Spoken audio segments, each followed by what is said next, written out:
This woman accidentally ate a finger at Wendy's. She ordered her favorite bowl of chili, and on her first bite, she bit a crunchy and hard ingredient. When she spat it out, she realized it was a severed finger. She screamed at the top of her lungs, telling everyone dining that the food was contaminated, and the staff was left dumbfounded on how a severed finger ended up in a Wendy's bowl of chili. Right there and then, they shut down the store. The finger found on Anna's chili appeared to be well cooked. It was seasoned with Wendy's signature spices, meaning the finger had been there in the mixture cooking for so long. So the question is this: whose finger is it? And where the hell did the severed finger come from? Is it from one of Wendy's kitchen staff? Is the finger from Wendy's suppliers? Or is the finger simply a toy set there to sabotage Wendy's? So this is Anna Ayala's shocking experience in Wendy's. Yeah.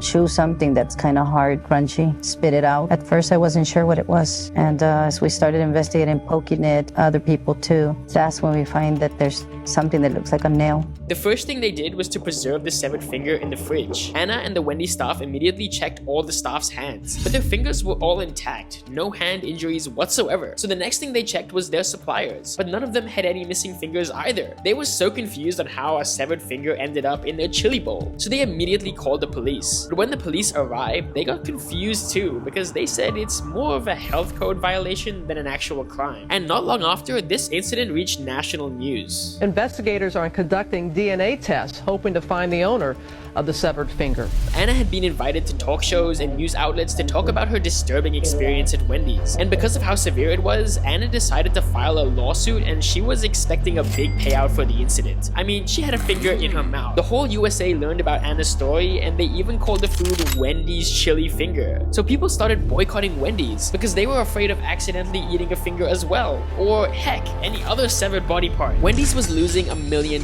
every single day because of this incident, so they made it their mission to find out the truth. Wendy's executives quickly visited the branch, and they confirmed the worst. It was indeed a severed human finger and not just a toy. Wendy's interviewed hundreds of their employees, all of their suppliers, and reviewed all the steps of their chili production, but they ended up with the same result. No one was missing a finger. This ended up being a PR nightmare for Wendy's, and it looked like it was gonna be their downfall. So Wendy's executives realized that maybe it was Anna's plan all along to sabotage Wendy's image by implanting a severed finger. There's a chance that this is a grotesque prank of some kind or industrial sabotage. But in order to catch Anna, they had to find out who the actual owner of this finger was. So they announced that they would give a $50,000 reward for the one who could identify the finger's original owner. Hundreds of calls flooded Wendy's hotline, but none of them led to the real finger's owner. Not until a caller's information stood out. The caller said that Anna is a professional scammer and she is involved in a real estate fraud. The next discovery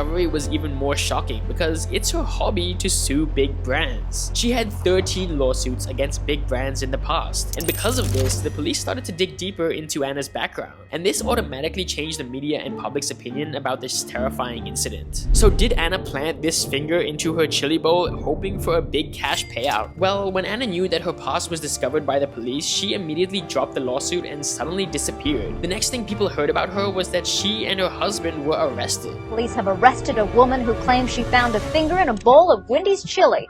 She's facing grand theft charges. But she wasn't arrested for the Wendy scandal, she was charged with real estate fraud. Her husband was put behind bars because of a $500,000 child support debt. And of course, Wendy's was happy about Anna's arrest, but this hadn't cleared their name, so they doubled up the reward to $100,000. And one call ended the Wendy scandal once and for all. A caller said that one of his employees lost a finger while at work. The next morning, the injured employee brought his severed finger to work to show it off to his co-workers. And guess who was also working in this business? It's Jamie, Anna's husband. Jamie offered $100 to buy the finger, and his injured co-worker immediately sold it off. It turns out that was the finger that Anna put inside the chili bowl, and she did all of this on purpose to scam Wendy's. But since the couple was already in jail, they got charged even more. Anna got 9 years, and Jamie got 12 years of imprisonment. But this wasn't their worst punishment yet, because the court ordered them to pay $21.2 million to Wendy's for sabotaging their name. And last but not least, these two are forbidden for the rest of their life to ever walk into a Wendy's.